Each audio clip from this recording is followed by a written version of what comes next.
এই বয়সেই তোমার মাজা ব্যথা, গলা ব্যথা, মাথা ব্যথা, পা ব্যথা? ওমা, এইটুকু কাজ করে তুমি এত ক্লান্ত?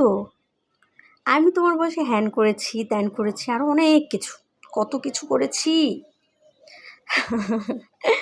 আসলে আমরা এমন একটা জেনারেশন যারা সারাক্ষণই এই বুলিংয়ের শিকার হই নানা জনের কাছ থেকে।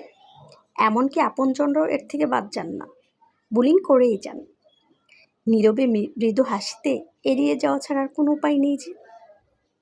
আসলে কেউ না এমনি এমনি অসুস্থ বা অসুস্থতার ভান করে না।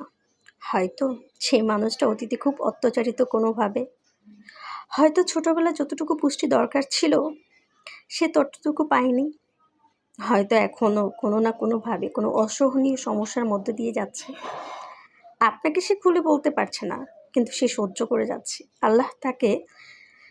আল্লাহ হয়তো তাকে সেটা সহ্য করার অসীম ক্ষমতা দিয়েছে। কিন্তু আপনাদের বুদ্ধি কবে হবে বলুন তো? বয়স তো আর কম হয়নি।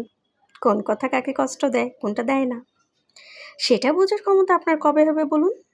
থাক, উত্তরটা আমাকে দিতে হবে না, উত্তরটা না হয় নিজের কাছেই রাখুন।